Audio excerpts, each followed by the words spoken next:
Cet événement s'appelle le Salon Beautiful qui aura lieu à Massy. Donc, au 1 Place de France, Opéra de Massy, à la salle Offenbach.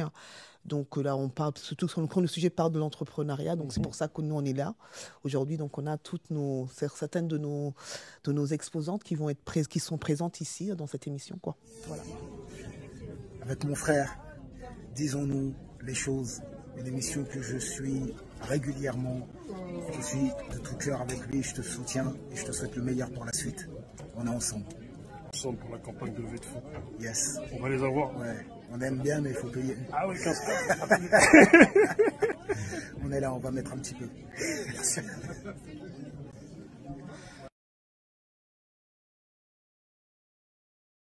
Cet épisode vous est présenté par Driver Academy, auto, moto, école. Un établissement sérieux, une équipe pédagogique au top et un service administratif compétent. Driver Academy, auto, moto, école. Pour toute demande de collaboration, contactez-nous. plancomptemusique91@gmail.com 07 49 19 52 42.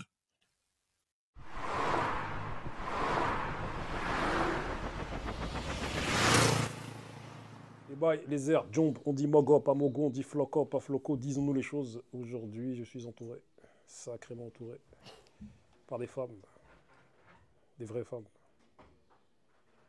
À ma droite, est-ce que tu pourrais te présenter, s'il te plaît? Alors moi, je suis Sandra, je suis conseillère en images et je suis à mon propre compte depuis 4 ans. Quel est le nom de ta structure? Ma structure s'appelle Sandra Pro, parce que je travaille avec des particuliers, des professionnels aussi. Mon but, c'est vraiment d'accompagner les hommes et les femmes à trouver ou à retrouver leur équilibre, leur épanouissement personnel, professionnel, à travers la mode et la beauté. Magnifique. À ta droite, je t'en prie. Alors, bonjour à tous. Moi, c'est Djenabou, sans pile. Je suis coiffeuse et j'ai eu à former aussi quelques professionnels. Donc, je suis spécialisée dans tout ce qui est entretien des cheveux afro et également les locks. Voilà, donc ma structure s'appelle Bouclez-vous, que j'ai lancée en 2013. Et tout récemment aussi, je suis fondatrice d'une association ACA, donc l'association des coiffeuses afro. Voilà, et la cofondatrice est avec moi aussi à l'émission. Magnifique. À ma gauche, je t'en prie. Alors, du coup, moi, je suis Daniela, je suis la créatrice de la marque Angel, qui est une marque qui vise à favoriser le bien-être intérieur, mais aussi extérieur, à l'aide des plantes. Donc, je propose des services, des prestations de services de type à visée thérapeutique, des massages, donc qui ont des spécificités au niveau des énergies, au niveau du bien-être, au niveau aussi de la décontraction musculaire. Et en parallèle, donc pour le bien-être intérieur, je propose des plantes médicinales à visée aussi thérapeutique qui viennent compléter les prestations de services que je propose. Donc qui tournent autour des problématiques des troubles de la fertilité, du sommeil, de l'anxiété et aussi de la détoxification. Magnifique. Voilà, et je suis toute nouvelle en tant qu'auto-entrepreneur, donc depuis fin 2024. Voilà. Magnifique. Madame Daniela. Donc moi, c'est Daniela Horsfall. Je suis présidente de l'association MSI. Donc ça fait 10 ans que j'accompagne en fait des hommes et des femmes à créer justement leur emploi dans leur activité, leur micro-activité, parce que moi, je me concentre vraiment dans le micro-activité. Donc voilà, donc le 7 juin, justement, j'ai un événement où il y aura en fait à peu près 35 auto-entrepreneurs, porteurs de projets et auto-entrepreneurs. Et donc voilà. Comment s'appelle cet événement? Cet événement s'appelle le Salon Beautiful qui aura lieu à Massy. Donc au 1 Place de France, Opéra de Massy, à la salle Offenbach. Donc là, on parle, surtout quand le sujet parle de l'entrepreneuriat, donc c'est pour ça que nous, on est là. Aujourd'hui, donc on a certaines de nos exposantes qui sont présentes ici dans cette émission, quoi. Voilà. En 2022, le nombre de femmes créatrices d'entreprises est en augmentation. Elles représentent en effet 43,7% des créateurs d'entreprises contre 40,6% en 2021. Les femmes de plus en plus présentes sur le tissu entrepreneurial. On constate une évolution dans les mentalités, notamment un affranchissement des stéréotypes de genre permettant aux femmes d'entreprendre plus. En effet, malgré les idées reçues sur leur moindre appétence à entreprendre, la faible sensibilisation à la culture de l'entrepreneuriat et les inégalités d'accès aux capitaux en comparaison à leurs homologues masculins, on retrouve de plus en plus de femmes inscrites au registre du commerce et des sociétés. Les motivations des entrepreneurs sont sensiblement les mêmes que les hommes, l'indépendance, le goût de l'entrepreneuriat, l'augmentation éventuelle de revenus ou l'envie de concrétiser l'idée d'un produit ou service. 33,5% des entreprises sont créées par des femmes, 21,6% des entreprises sont dirigées exclusivement par des femmes, 70% des femmes voient la création d'entreprises comme une opportunité, 49% des femmes entrepreneurs considèrent la création d'entreprises comme un levier d'indépendance. Mesdames, ma question est la suivante. Pourquoi les femmes entreprennent-elles tant en 2025 et pourquoi vous-même avez-vous entrepris en 2025, aujourd'hui? Moi, je peux parler ou tu Je t'en prie. Donc, on sait que la première violence qui est faite à une femme, c'est justement la violence économique, donc qui ouvre à d'autres violences, en fait. Et aujourd'hui, en fait, on a beaucoup de femmes, parce que bon, quand je parle de ma situation, dans mes accompagnements, on a pu rencontrer beaucoup de femmes, justement, qui... des femmes, surtout des femmes qui sont seules, hein, parce que moi, j'accompagne beaucoup de femmes célibataires, mamans célibataires, ben, il y a besoin de joindre les deux bouts. Et parfois, ben, un salaire, en fait, ne suffit pas. Donc, on a besoin de créer. Donc, on a peut-être des femmes qui ont un travail salarié, ils ont leur travail, hein, mais aussi, ben, elles ont aussi leur talent, voilà, leur savoir-faire, en fait. Donc, ben, elles ont besoin, justement, de créer pour pouvoir joindre les deux bouts. Voilà. Vous en pensez quoi? Qu'en pensez-vous? Pourquoi avez-vous entrepris? Pourquoi les femmes elles entreprennent tant aujourd'hui? Pour ma part, je pense que c'est plus une question de liberté. Parce qu'aujourd'hui, qu'on le veuille ou pas, en 2025, quand par exemple on est un couple marié, si un enfant a un problème à l'école, on va tout de suite appeler la mère. Et les femmes se retrouvent avec une charge au quotidien, professionnelle, personnelle, et toutes ces choses réunies ensemble font que les femmes, elles ont trop de charges. Elles se disent, bah, si je travaille pour moi, je peux gérer ma vie personnelle, ma vie professionnelle, je peux gérer mes enfants, je peux me gérer, je peux gérer mon conjoint, je peux gérer ma vie. En fait, le salarial bloque beaucoup les femmes dans leur épanouissement personnel. Du coup, elles se disent, bah, si je travaille pour moi, bah, j'aurai déjà une liberté. Liberté en termes de temps, liberté en termes aussi de finances, liberté en termes de gestion de mon planning, parce que la gestion du planning au quotidien pour une femme est vraiment un travail profond. Et elles se disent, bah, si j'arrive à créer mon entreprise, si j'arrive à y vivre, si j'arrive à structurer ma vie autour de mon projet, bah, automatiquement, j'aurai plus de temps et puis je pourrai mieux gérer au quotidien ma vie. Alors que dépendre d'un patron, par exemple, si votre enfant est malade, il faut demander une journée au patron pour l'emmener voir le médecin, voir un spécialiste. C'est très complexe pour une femme. Alors que pour un homme, on va dire entre guillemets, ils n'ont pas trop cette charge, même si ce n'est pas normal pour moi, mais ils n'ont pas trop cette charge au quotidien que la mère. Donc ça, c'est un peu mon point de vue. Donc en fait, tu parles de charge mentale. C'est souvent Charge ce qu'on entend aujourd'hui ou... Je pense qu'aujourd'hui, on l'a plus. Et les femmes veulent aussi s'en sortir. En fait, elles ne veulent plus subir cette charge. Donc elles se disent, bah, si je travaille pour moi, je ne vais plus subir. Je vais plus subir un patron, je ne vais plus subir une vie. Et avoir cette liberté fait que ça me permet de me relaxer tous les jours, en fait. Tous les jours, je peux gérer mon planning au quotidien, selon moi, selon mes besoins, selon ma vie. Alors que si je dépends d'un patron, ben, il va toujours gérer, je dois me lever, si j'ai besoin du... Je le vois vraiment au quotidien, si j'ai besoin d'une journée, je dois demander, alors que si je travaille pour moi, en fait, j'organise mon planning. Donc je pense que pour les femmes, c'est plus vraiment une question de gestion personnelle de leur vie par rapport à leur quotidien. C'est ça. Tu as commencé Du coup, je rejoins Sandra dans ce qu'elle dit. Alors effectivement, c'est plus une question de liberté, mais aussi d'organisation, puisque le fait de travailler, on se sent quand même embrigadé, un peu prisonnière d'un quotidien. Et puis aussi, entreprendre, ça nous permet de se libérer, de vivre de ce qu'on aime, de ce qui nous anime, de ce qui nous rend heureux, parce que je pense que du coup, de se réveiller le matin en se disant, bah, ok, je pars au front, mais je pars pour quelque chose qui m'anime, pour quelque chose qui me plaît, pour quelque chose qui a du sens. Personnellement, c'est pour ça que moi, j'ai choisi d'entreprendre, parce que je vis de ce que j'aime et j'ai la possibilité de m'organiser, de ne plus dépendre de 25 jours de congé annuel et de me dire qu'effectivement, j'ai plus de temps pour ma famille, pour mon conjoint, pour mes loisirs, pour mon épanouissement personnel, ma santé. Et voilà, donc je pense que beaucoup d'entre nous, on est dans cet état d'esprit, ce qui fait que beaucoup de femmes entreprennent aujourd'hui. Je t'en prie.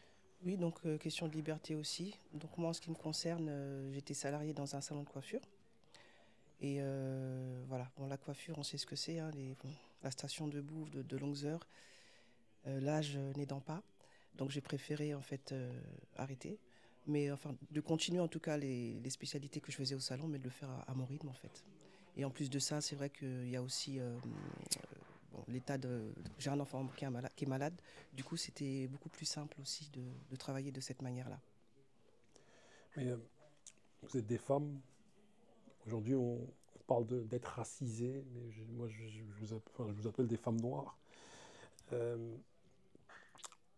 Est-ce que vous le vivez comme étant une double peine d'être une femme dans ce monde, déjà avec la considération que les femmes peuvent avoir dans ce monde, et en plus d'être une femme noire? Est-ce que vous le vivez comme une double peine, en plus du fait que vous embrassiez ce milieu de l'entrepreneuriat? Moi, absolument pas. Mais je m'arrête là. Personnellement, j'ai pas du tout de soucis. Je rejoins. Enfin, je vois pas. Enfin, compris. Parce que du coup, on reste des femmes dans la société, effectivement, qu'on soit noir ou... Parce que moi, je rejoins un peu la question parce que je l'ai vécu il n'y a pas longtemps. J'ai un collaborateur depuis 2 ans.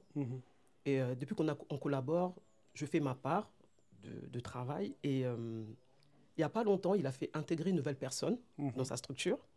Et il a fait un poste, mais je vous dis, c'était juste waouh. Et du coup, les gens qui me suivent dans cette collaboration avec lui m'ont écrit en privé. Ils m'ont dit, mais comment ça se fait que quand tu collabores avec, il n'a rien mis, même c'est un professionnel, hein, c'est quelqu'un qui est bien développé, mais il n'a pas communiqué sur notre collaboration. C'est moi, j'ai communiqué de mon côté. Et là, il fait intégrer notre personne qui est blanche. Et il a communiqué, mais c'était quelque chose, mais tout le monde, les gens proches de moi, ils ont été choqués. Du coup, ils m'ont appelé pour m'en parler. Après, j'ai dit, malheureusement, c'est un peu l'envers du décor. Moi, je l'ai vécu. Et j'ai travaillé dans une grande structure où j'étais au comité d'entreprise, j'étais secrétaire adjointe, je l'ai vécu. Déjà, l'effet d'être une femme, alors moi je le dis hein, clairement, l'effet d'être une femme noire, avoir des postes à responsabilité, alors moi j'ai tout eu. Hein. Et la plupart des personnes aussi qui m'ont fait ressentir ça, c'était des hommes. Donc vous êtes chef de cuisine, un livreur vient, il vient, vous êtes 10 autour de la table, il y a des noirs, il y a des blancs. Il va venir avec la facture, il va donner un blanc, un homme blanc. Et là, tout le monde dit, maintenant, en fait, non, c'est elle la chef. Il dit, ah, c'est drôle. Donc, je dis, excusez-moi, déjà, je suis une femme, d'accord? En plus, je suis une femme noire et en plus, je suis chef. Désolé pour vous. Donc, moi, je l'ai beaucoup vécu durant ma carrière. C'est double peine, entre guillemets. Parce que ma question n'est pas anodine, elle est peut-être trop... Enfin, je vais être direct. Donc, on connaît la considération que les femmes ont dans ce monde. C'est-à-dire qu'à un moment donné, dans l'année, les femmes travaillent gratuitement. C'est-à-dire qu'au vu des écarts de salaire.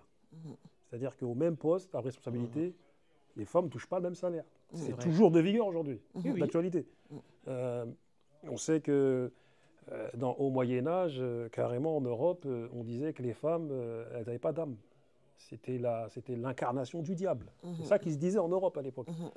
On sait qu'à un moment donné, il y a eu ce qu'on appelle la Vénus noire, qui a été, pris en Afrique et qui, à un moment donné, a été malheureusement, étalée dans des maisons closes. Voilà, on l'a emmenée là-bas, dans ce qu'on appelle aussi des expositions universelles, où plein de gens, au moins, parce qu'il faut savoir que, enfin, vous le savez déjà, mais en France et en Europe, il y a eu des expositions universelles où les colonies françaises, ils aimaient bien mettre en spectacle les gens de leur colonie avec soi-disant des parcs d'attractions. Il y a 90 millions d'Européens qui sont venus voir. Et la Vénus noire, carrément, ils sont venus la regarder par rapport à ses formes, genre inédit. C'était fou. Elle est malheureusement décédée d'une crise cardiaque. Ils l'ont disséqué, ils ont disséqué tout son corps, ils ont mis ça même carrément. Les gens pouvaient regarder ses organes et tout ceci. Vraiment, bon, je vais assez loin pour vraiment étayer ma question.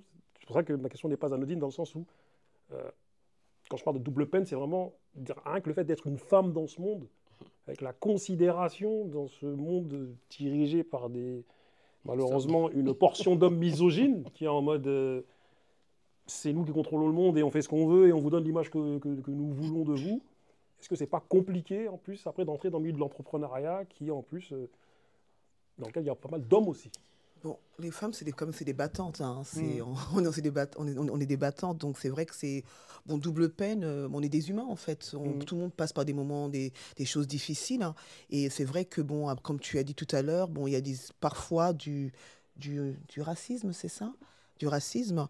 Oui, on le vit au quotidien. Moi, je l'ai vécu. Même, je te explique par rapport à mon projet Beautiful, lorsque j'avais mis en place ce projet. Parce que le projet Beautiful, à la base, il y a le salon Beautiful et le projet Beautiful. À la base, lorsqu'on avait créé ce projet en 2013, c'était pour répondre à un besoin. C'était pour permettre aux femmes, justement, qui subissaient la violence, de créer leur emploi. Et donc, j'avais mis en place ce projet, un programme d'accompagnement pour ces femmes. Et donc, lorsque je suis partie, justement, taper à toutes les portes, forcément, on m'a fermé la porte. Parce que c'était la femme noire que j'étais devait mettre en place des événements pour danser. C'est la danse, tu vois. Et comme c'était un événement, c'était un projet qui permettait à ces femmes aussi de sortir de la précarité, de pouvoir créer leur emploi via leur savoir-faire, et ça est devenu un problème. Et j'étais bloquée. Et jusqu'aujourd'hui, l'association n'a pas de subvention parce que c'est un projet qui justement permet de résoudre une situation dans les quartiers prioritaires. Parce que les femmes, lorsqu'elles s'émancipent dans les quartiers, elles dépendent plus de certaines choses, certaines structures. Et donc c'est vrai que je l'ai subi. Je n'ai jamais connu le racisme de ma vie. Et je me suis sentie vraiment en fait dans ce projet. Une femme noire qui essaye justement d'accompagner d'autres femmes à s'émanciper en la création de leur micro-activité vers leur savoir-faire. Jusqu'aujourd'hui, on est dedans et jusqu'aujourd'hui, les portes ne sont toujours pas ouvertes. Donc, malgré ça, on est déterminés, on veut que ça se passe. Donc, les femmes, en général, ce sont les femmes noires, sont des battantes. Depuis, on est résilientes, on ne laisse pas tomber, on a beaucoup de force, en fait. Donc, voilà. Des choses à rajouter? Non.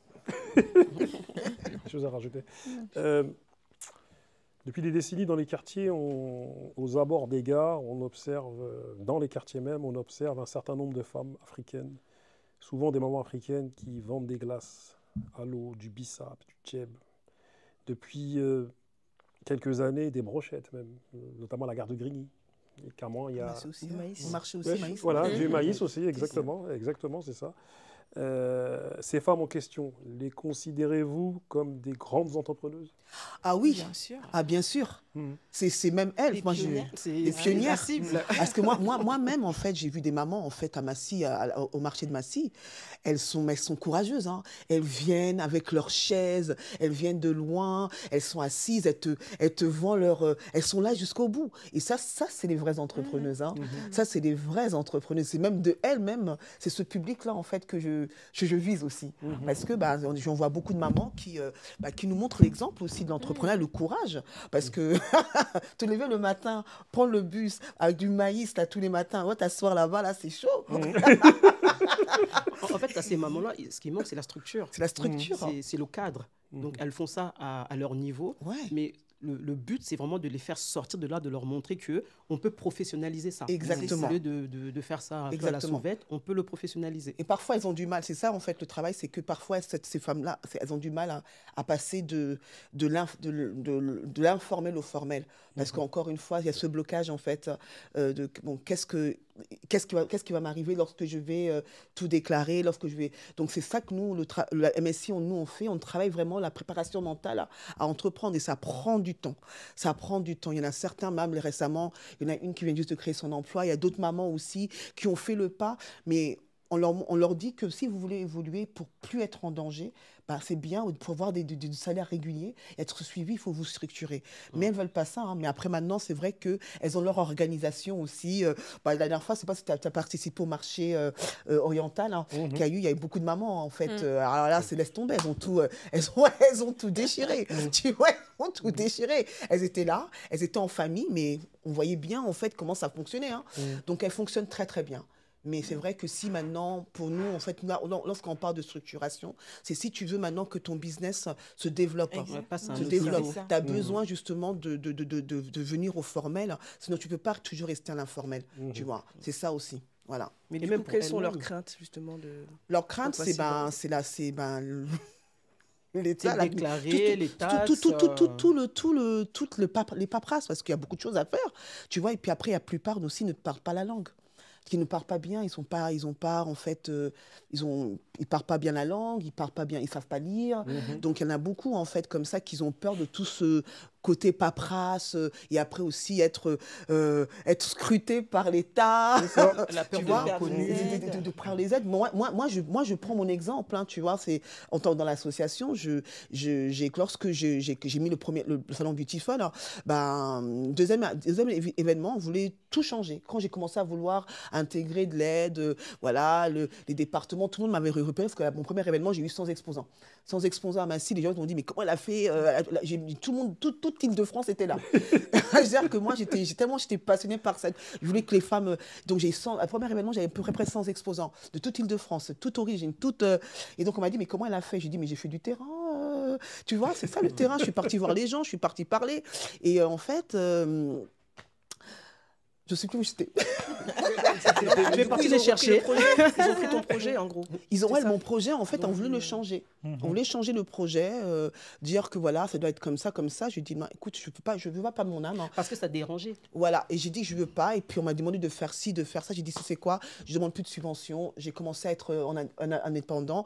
Et ce qui est très fort dans ce projet, parce que c'est comme ça que c'est un projet solidaire, j'ai eu beaucoup de partenaires qui m'ont beaucoup aidé et qui m'ont soutenu, en fait, dans ce projet. Donc, dans le matériel, dans le financement, dans tout, qui m'ont beaucoup aidé en fait dans ce projet-là. Et c'est ça qu'aujourd'hui, en fait, ce salon existe encore, quoi. Voilà.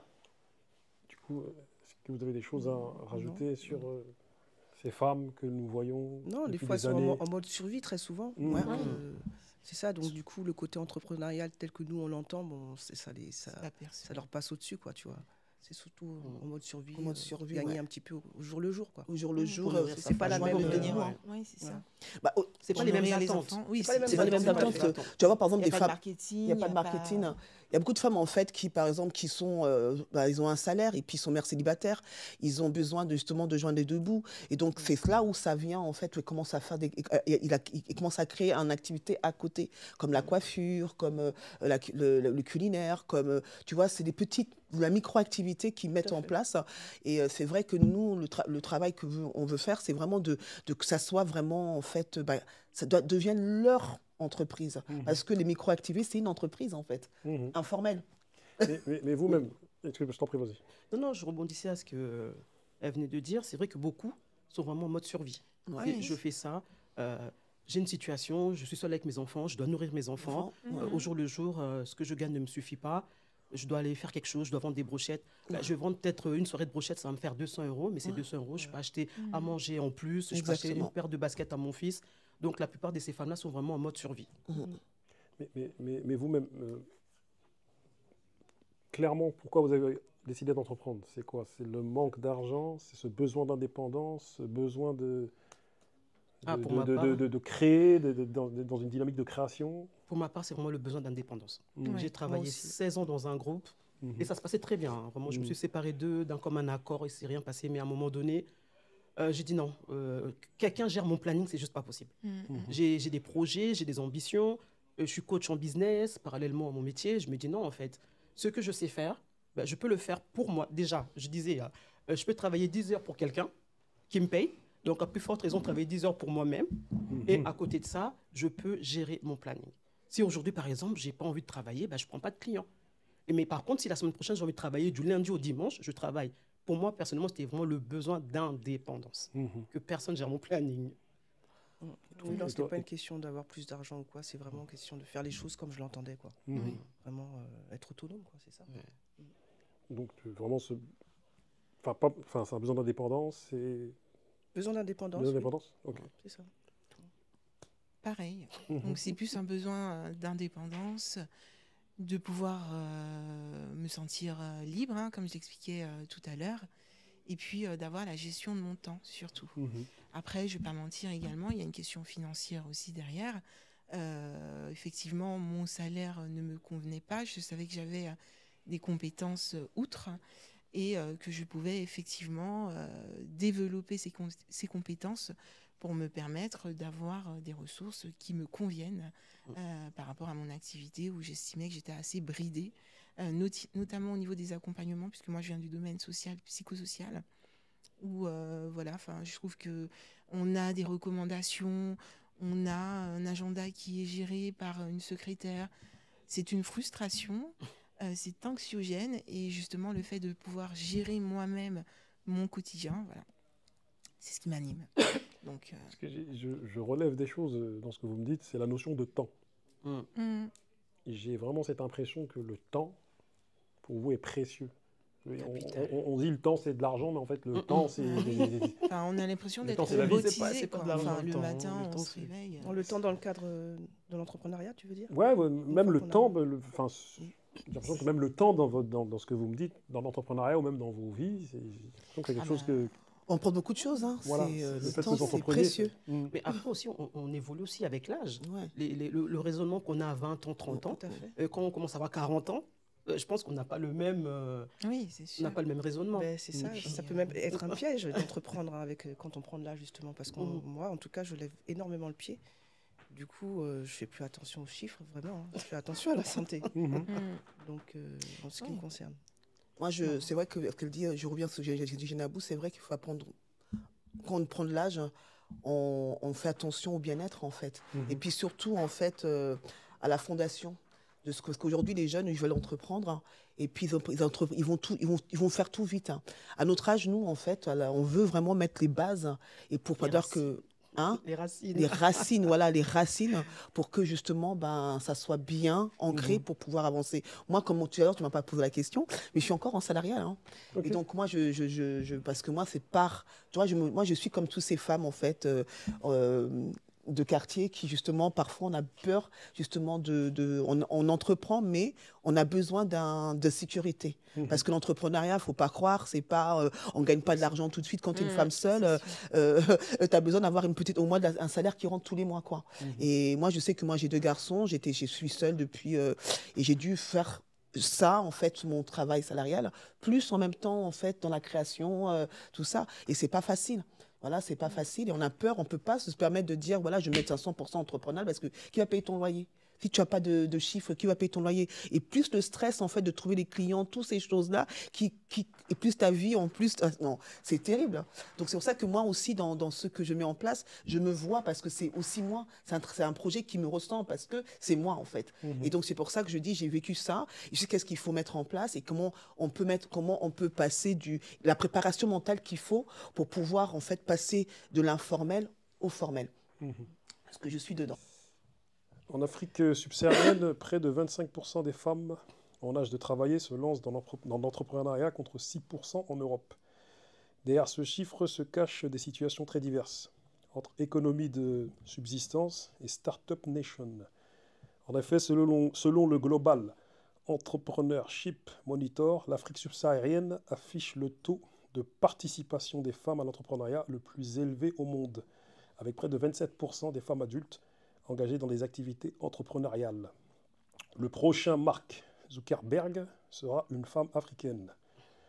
Pour la Sud-Africaine Amanda Damunza, fondatrice de la société de conseil en technologie Ion Dizwa, cela ne fait aucun doute. Elle a même une candidate en tête, Irene Kiwia.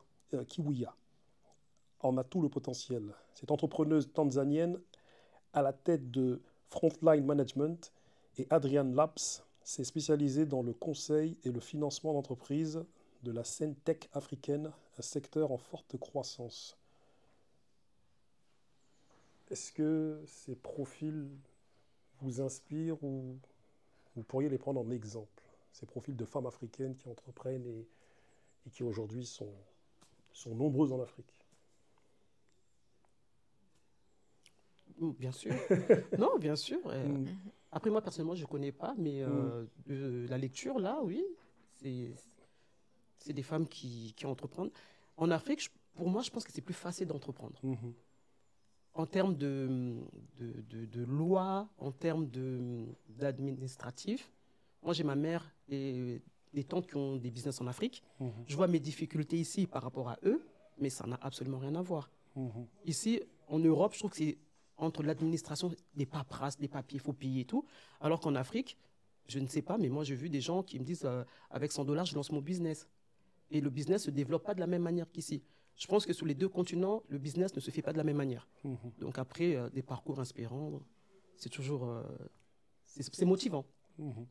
Parce que vraiment, là où je voulais appuyer, c'était sur le fait qu'en Afrique, là, il y a vraiment une augmentation des femmes qui entreprennent.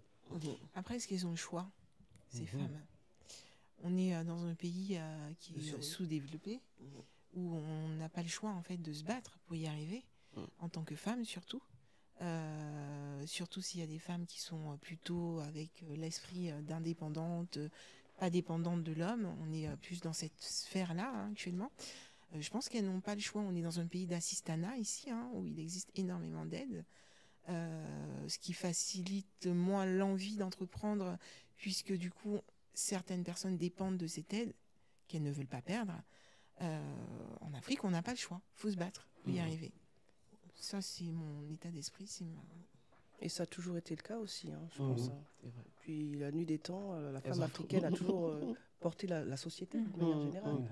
Donc c'est vrai, elles n'ont pas le choix. Donc, et puis il y a c'est plus propice aussi à l'entrepreneuriat au niveau de la société. Toi, Daniela? Comme tu dis, il faut toujours prendre l'exemple des femmes qui font, voilà, qui sont arrivées à ce niveau-là. Donc c'est vraiment important justement je ne prends pas comme exemple, mais on est fiers justement de ces femmes qui ont réussi. Et tout le monde réussit, on réussit tous à tous notre niveau, même petit entrepreneur dans le marché de Lagos, qui se lève le matin, qui a créé son business, qui est invisible justement, parce qu'il y a beaucoup d'entrepreneuses invisibles qu'on ne nomme pas, qui sont derrière, et il y en a tellement. Et c'est vrai, comme tout à l'heure je disais Jenabou, c'est vrai que ce qui leur pousse aussi, c'est aussi le mode, elles sont en mode survie, c'est ça, qui fait que en Afrique, exactement. Il y a un problème en termes de travail. Ici en Europe, quand même, on a la facilité de l'emploi entre guillemets. On peut quand même trouver du travail. Mais en Afrique, est-ce que ces femmes-là, elles trouvent facilement du travail? Donc, si elles ne trouvent pas du travail, elles deviennent créatives. Voilà, exactement. Moi, je me rappelle quand je suis partie en Côte d'Ivoire, j'ai cherché en fait un Kleenex en fait, et on vient me voir, on me donne tiens Kleenex, je dis merci. Ah, ça coûte tant. J'ai dit, tout se monnaie. En fait, moi, j'étais fascinée par la créativité. C'est-à-dire que cette débrouillardise, comment se faire de l'argent. Tout était, en fait, ah non, tu payes, pour se garer. Pour se garer, quand j'étais au Nigeria, c'était, je pensais que c'était comme en France, on te donnait, non, tu donnes, ils te gardent la place, mais tu dois donner de l'argent. Et donc, ça, c'était aussi un service. Et donc, c'est affolant, en fait, la créativité qui est en Afrique. Et puis, ils n'ont pas le choix, mais c'est magnifique, en fait. Tu vois ce que tu vois là, c'est là que tu vois même les petits, ils sont là, les petits déjà, ils sont déjà des entrepreneurs déjà, mentalement. Et c'est incroyable. Donc c'est ça qu'il y a beaucoup, voilà. Ils sont moins dans l'assistanat aussi. C'est ça. Comme dans l'assistanat, il y a pas. C'est un point qui est très important. C'est ça, ouais. Ils sont en mode survie en fait. Je dois manger, tu vas faire quoi? Je dois manger, je suis prête. Et donc c'est là en fait. Quand tu vas là-bas, c'est qu'ils ont déjà l'esprit très avancé par rapport à nous. Pour finir, tout à l'heure, tu parlais de femmes battantes. Ouais. Quand j'ai parlé de la double peine, c'est ça. Et du coup, moi, j'ai une question que je me pose à moi-même ou que je pose à différentes personnes de temps en temps. C'est les femmes sont-elles plus fortes que les hommes? Pardon. C'est sorti tout seul. Alors, moi, pour moi, il y a des choses qui sont naturellement. Chacun a sa place, en fait. Parce qu'il faut arrêter de croire. Moi, je suis pas. Moi, je dis, l'homme a sa place, la femme elle a sa place. On a tous notre place. Et puis, c'est pas. Il y a personne qui. Voilà. L'homme, il est qui il est. La femme, elle est qui elle est. Des fois, il y a des moments que la femme, elle va utiliser son soft power. Tu vois, c'est pas pour que l'homme, on dit que l'homme doit être le chef de la maison, mais la femme, elle est derrière aussi, behind.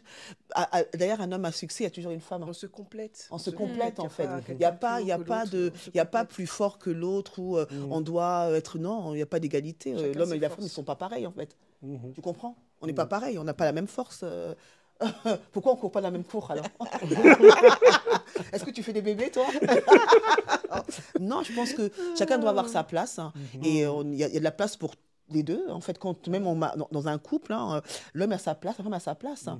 Il n'y a pas besoin il n'y a pas de compétition. C'est la société qui crée cette compétition entre les hommes et la femme. Non. Il n'y a pas de compétition, on est nous. Et c'est vrai que souvent, moi j'ai remarqué, beaucoup de femmes veulent devenir des hommes, parce qu'on n'a plus en fait l'énergie féminine. Parce qu'on nous dit qu'on doit être comme un homme, on doit se battre on doit être productif, alors que la femme, c'est une femme. Elle a ses émotions, elle a voilà, chacun ses forces. On doit rester, pareil. Et elle peut être productive. Elle peut être productive aussi, en étant une femme. Pas en étant un homme, on veut nous faire croire qu'on peut devenir des hommes, on doit être comme les hommes, on doit pas pleurer, on doit... Non, je suis pas d'accord sur ça. Chacun sa place. Beaucoup de femmes perdent leur énergie féminine à cause de ça. Moi, je c'est pas parce que tu entreprends que tu deviens un homme. Ça n'a absolument rien à voir. Et c'est ce que tu disais, chacun sa place. Et je pense que dans toute chose, quand chacun sait sa place, tout se passe bien. Moi, j'ai travaillé avec des hommes. Moi, tous mes collaborateurs, ce sont des hommes, en fait. Et moi, je me suis retrouvée, en fait, à chaque fois, en fin de compte, que j'avais, en fait, une émotion, ou même féminine. Ben non, tu dois pas être comme ça. Tu dois être factuel. Mais une femme, en fait, on est un peu... on a ce côté factuel aussi, certes, mais émotionnel. Voyez, et on doit en fait valoriser ça. On ne peut pas, parce que la société veut qu'on soit comme ça, qu'on doit être comme ça. On est des femmes. On veut notre place. Et l'homme doit reprendre sa place. Parce que l'homme a perdu sa place. L'homme a perdu sa place. Les hommes, maintenant, veulent devenir des femmes. Mais non, reprends ta place. Moi, je veux ma place. Chacun a sa place. Chacun a sa place. Moi, je veux ma place. Je veux que l'homme vienne me porter mon sac quand je suis fatiguée. C'est pas la femme qui doit porter le sac, quand même. Tu veux la galanterie. Quand je vais au restaurant, je veux que l'homme aussi dise « Ah, est-ce que je peux payer ?» C'est pas... On paye 50-50. Mais tu sais que vous avez parlé de 50-50. Hein. Je me retire. Même 50-50, là, non, c'est-à-dire que non, l'homme, c'est doit revenir comme dans le temps avant où il y avait cette élégance, où la femme, elle avait sa place. Elle est chouchoutée, c'est comme cette verre, là, on est comme ça, on est fragile comme ça, on doit nous... Voilà.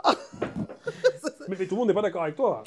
Dites-moi. Oui, après, c'est la génération, voilà, oui, old school, nous. Old school, moi je suis old school. Tout le monde n'est pas d'accord avec toi. Peut-être d'une autre génération, toi. What about you? T'es pour le 50-50?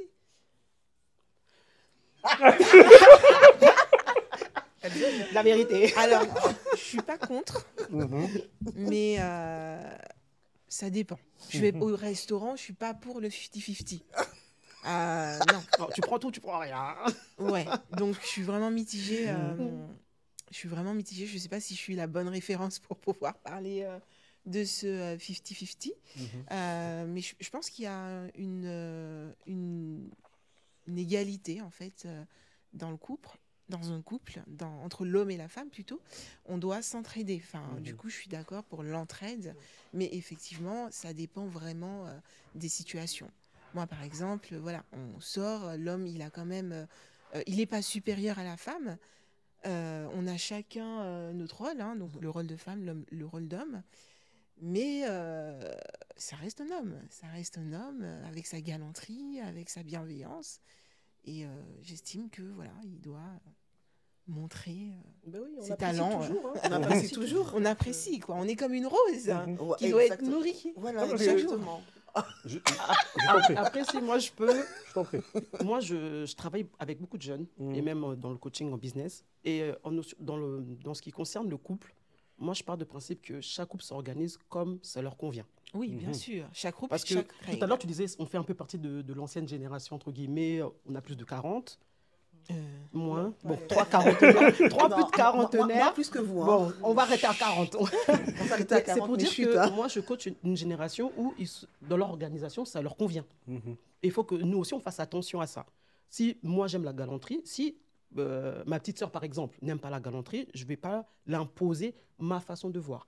Tant que dans leur couple, dans leur organisation, ils sont bien, pour moi, c'est bon. Parce que ce truc aussi de ma génération, où nous, on aime les hommes galants, qui nous tiennent la porte, des petites choses comme ça qui se perdent aujourd'hui, mais dans la génération d'aujourd'hui, ils ne sont pas trop dans ça. Et il y a un décalage, mais moi, je dis, si dans votre organisation, vous êtes OK. Si vos 50, moi, je connais des gens qui font 50-50, mais ça se passe très bien. Mais c'est leur organisation. Donc, on doit faire attention à ne pas projeter ce que nous, on veut ou ce que nous, on a vécu à la génération qui arrive avec leur façon de vivre. Donc, je pense que c'est tant que dans leur organisation, tout se passe bien. Ouais, chacun Faites le comme choix, en fait, vous, chacun le choix de vivre en comme fait vous sa voulez, vie, en en fait. fait. Chacun sait ce qui est bien pour lui, et ce qui est Son bon, organisation. son organisation. Et c'est-à-dire que qu'est-ce qui est bien pour nous, c'est pas forcément bien pour les autres. Hein. Voilà.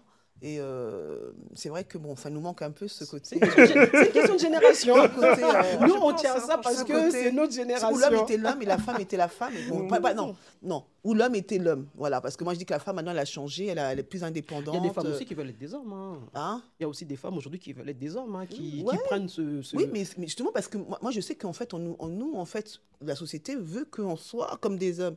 Et c'est vrai qu'on nous met la pression de faire comme, en fait, la femme, elle peut tout. Elle est indépendante. Même pas que moi, la je suis une femme société. indépendante. Et c'est vrai que je suis une femme indépendante. Et je sais que souvent, si je ne fais pas attention, en fait, je peux, en fait, quand je suis avec un homme, je veux prendre parfois la place. Donc, je veux ma place maintenant, tu vois. Tu réclames ta place. Je réclame ma place parce que parfois, quand tu laisses pas la place à l'homme et tu prends pas la place, tu lui rends, en fait, tu lui prends son pouvoir. Après, on a beaucoup d'hommes princesses. Même. Voilà, on a beaucoup d'hommes princesses. C'est ça, on a beaucoup d'hommes princesses. Voilà, c'est pour ça, d'où ta question. Ça crée des hommes princesses. Ouais, plus fortes. Moi, j'ai dit plus forte. Mais j'ai pas précisé plus forte comment. Carrément, moi, quand je parle de plus forte, c'est plus forte mentalement. Les femmes sont-elles plus fortes mentalement que les moi, je hommes? dirais oui. Ah, je dis oui, oui. Moi, je vais parler de la force physique. Moi, je parle de mentalement. Regardez, je vais vous donner un exemple tout bête. La femme, elle va se réveiller le matin. OK? Elle se prépare. Elle prépare les enfants. Elle finit les enfants, elle dépose à l'école. Elle dépose à l'école, elle va travailler. Elle finit le travail, elle rentre. Elle récupère les enfants. Elle rentre, elle fait à manger. Elle range la maison, elle couche les enfants. Donnez la même chose à un homme. Allez, 2 jours. Même pas 2 jours. Je suis fatiguée. Oh là là, on mange quoi? Mentalement, les femmes, moi je pense que c'est comme ça qu'on est créé. Naturellement, on fait ces choses-là. Et les hommes, quand ils ne font pas attention, ils laissent toute cette charge à la femme. Voilà. Donc, c'est ce qu'on appelle la charge mentale. Voilà. Donc, il faut équilibrer. Ce n'est pas parce que naturellement, on sait le faire qu'on doit le faire tout le temps. Tout le temps, exactement. On doit apprendre à... Je sais le faire, mais on est 2. Donc, et toi, Donc, on équilibre un peu. Comme ça, tous les 2, on a moins de charge. Mais il y a même des hommes qui ont des charges mentales aussi. Bien sûr. Ah oui, bien sûr. Il y a des personnes professionnelles. Les hommes, ils ont beaucoup de charges. Ils ont la plupart, certains. Et parce qu'en fait, mais eux, ils ne l'expriment pas. Donc ça veut dire, en fait, le fait qu'ils ne laissent pas l'exprimer parce que la société dit, mais tu es un homme, tu n'as pas le droit de pleurer, tu n'as pas le droit de montrer. Mais l'homme, en fait, il a cette charge d'être un homme. Dans ses responsabilités. Dans ses responsabilités. Il faut que tout le loyer, m'occuper des enfants. Voilà. C'est une charge. Parce que l'homme, il doit travailler. Parce que l'homme, en fait, il doit travailler. C'est lui, s'il n'y a pas l'argent dans la maison, c'est lui qui doit aller travailler. Donc il y a vraiment cette charge mentale et qu'on sous-estime. On sous-estime. Il n'est pas visible. Oui, voilà, intérieur. Puis il n'extériorise pas. Il n'extériorise pas. Donc on doit deviner. On doit deviner. Un peu même à la rigueur, même des fois, il ne montre même pas. Et puis, après, c'est une éducation. Moi, je vois que j'ai 3 garçons et j'entends mon fils de 13 ans dire à ses frères, ouais, un homme ne pleure pas. J'ai été choquée. 13 ans. Je dis, pourquoi un homme ne pleure pas? Je dis, oulala, il faut qu'on discute là, tous les 3. Il faut qu'on s'assoie. Un homme a des émotions, un homme peut pleurer. Ah non, on nous dit à l'école, un homme ne pleure pas. À l'école, un homme ne pleure pas, et il doit être le bonhomme. J'ai dit, non. On va avoir une discussion. Et c'est ces choses-là qui font que les hommes grandissent en se disant, non, je ne dois pas pleurer, je ne dois pas montrer les émotions. Quand je n'ai pas de travail, même demander, non, ce n'est pas possible, je préfère aller emprunter chez des amis, alors que j'ai une femme. Vous voyez, c'est tout un circuit. Donc, c'est vraiment une éducation aussi dans ce domaine. C'est vrai que moi j'ai des fils, hein, je parle avec mes garçons parce que je sais que mon fils, à un moment donné, il est passé par un moment de dépression. Et je ne le savais pas. Et parce que lui, à un moment donné, tu vois, nous, on a éduqué, en fait, parfois, on n'est pas trop dans le parler, quoi, de savoir, d'aller en profondeur. Et moi, j'ai dû apprendre à changer ma façon et j'ai commencé à parler à mon fils. Et je lui apprends à s'exprimer aujourd'hui. Il dit ce que j'y pense maintenant, tout en plus. Et c'est important parce que, tu vois, quand tu parles à ton enfant, ton garçon, lui montrer qu'il a le droit, en fait, d'être vulnérable. Tu vois, d'être vulnérable, ok, d'accord, j'étais en dépression, j'étais stressée, voilà ce qui s'est passé. Et c'est ça, en fait. Tu vois, aujourd'hui, il a 24 ans. Aujourd'hui, il a 24 ans. Non, c'est demain qu'il va avoir 24 ans. C'est demain qu'il va avoir 24 ans. Et donc, du coup, c'est-à-dire que c'est important, justement, aussi, nous, en tant que mère, aussi, quand il y a des enfants, de parler à nos fils, de leur montrer qu'ils doivent apprendre à être vulnérables. Parce que quand tu n'es pas vulnérable et que tu gardes tout en toi, c'est dans ta tête la dépression, en fait. Tu commences un petit feu. Un petit feu, tu commences à à continuer. Et puis, beaucoup, en fait, la santé mentale en Afrique, il faut en parler, hein, de nos hommes qui subissent, de notre génération, en fait, beaucoup de générations qui subissent, en fait, des traumatismes sans pouvoir mettre un mot sur les mots. Tu vois, et c'est ça. Et puis beaucoup, en fait, on dit, mais pourquoi il fait ça? Pourquoi il fait ça? Pourquoi il est comme ça? Pourquoi il est comme ça? Est-ce qu'il a mis un mot sur ses traumatismes? Non. C'est pour ça que, en fait, c'est important, justement, d'apprendre aux hommes et d'éduquer les hommes, hein, surtout nos fils, hein, à être vulnérables. Hein. Ne pas avoir peur. Voilà, cette déconstruction de qu'est-ce qu'être un homme. Ouais, être un homme. Qu'est-ce qu'être un bonhomme. Un bonhomme, c'est de se montrer vulnérable. Hein. Non, un bonhomme pleure pas. Un bonhomme pleure. Un bonhomme pleure. Non, mais justement, un bonhomme pleure. Un bonhomme, justement, c'est un humain. C'est un être humain. Un être humain. Des émotions, des sentiments. On a appris que c'est un être humain, donc il a le droit de pleurer. Justement, pleurer, c'est sain. Après, c'est pas évident. Oui. Dans cette société. Tu pleures, toi? Mais il pleure. Est-ce que tu pleures? Pas en public, peut-être. Mais comme on dit, les oiseaux se cachent pour mourir. Quand ils se cachent, ils pleurent bien. Hein. Mais en général, les hommes, quand ils se cachent, hein, ils évacuent. Hein. Ils évacuent, ouais. Après, c'est parce qu'on a grandi dans une société qui nous a... Qui nous a conditionnés. Et quand même conditionné des femmes. Hein. Par exemple, il y a des hommes, ils se retrouvent avec des femmes, ils n'osent même pas pleurer devant elles. Parce qu'ils se disent, imagine quand on va s'embrouiller, elle me ressort ça. Exactement. C'est ça qu'ils se disent, les mecs, dans leur tête. Ils se disent, elle va ressortir ma vulnérabilité. Après, la femme reste la femme, hein, aussi. Hein. La fois, t'as pleuré, là, tu viens, tu parles ici. Là, ça, c'est notre côté un peu... Ça, c'est notre côté un peu manipulatrice. Le gars, il est là, il se dit, attends, tu me ressors ça. Comment ça? Oui, mais c'est pas grave. C'est-à-dire se montrer tel qu'on est, c'est pas... Même si après, la femme, elle va reprendre ça, mais se montrer, voilà. Non, mais je suis tout à fait d'accord avec toi. Voilà. Parce que là, même nous-mêmes, on mène des ateliers dans lesquels on est dans des déconstructions de ce qu'être un homme. C'est tout ça. Alors, en plus, même dans les quartiers, il y a un aspect jungle de... Oh là là. Alors là, le quartier, c'est encore pire. Vas-y, il faut être tac, voilà. Et moi, tu ne peux pas faire ça, voilà. Tu dois faire... Des règles, pas montrer ses émotions, ça... Même entre eux, hein. Moi, je vois même mes vrai. frères... Moi, j'habite à Viry, donc j'ai grandi à côté de Grigny. Je voyais mes frères, des fois, je leur disais non, hein, c'est pas possible. Un truc tout bête, hein. Tu vas l'appeler, il a un petit surnom. C'est ton petit frère. Il a ses copains, tu vas l'appeler par son petit surnom. Oh là là, mais quand il va rentrer, mais ça va être la guerre. Je dis, mais non, pas devant mes copains. Ça fait, oh là là, mais c'est pas possible. Donc, quand tu dis dans les quartiers, c'est encore pire. Mais c'est vraiment même un petit surnom. Hein. Donc, non, devant mes copains, tu m'appelles comme ça, tu m'appelles pas comme ça. Ok, d'accord. Oui, mais c'est parce que c'est un homme, c'est les copains. Ah, ta petite sœur, elle t'appelle par un petit... Oui, je suis ta grande sœur. Je peux t'appeler, mais pas devant les amis. Donc, on comprend. Donc, dans les quartiers, c'est encore pire. Oui, il y a des espèces de codes qui régissent les hommes. Mais bon, après, il y a plein de bonnes choses aussi, mais il y a vraiment des codes qui... des pensées limitantes à un moment donné. C'est limitant parce qu'ils agissent comme... Ils agissent pas parce que...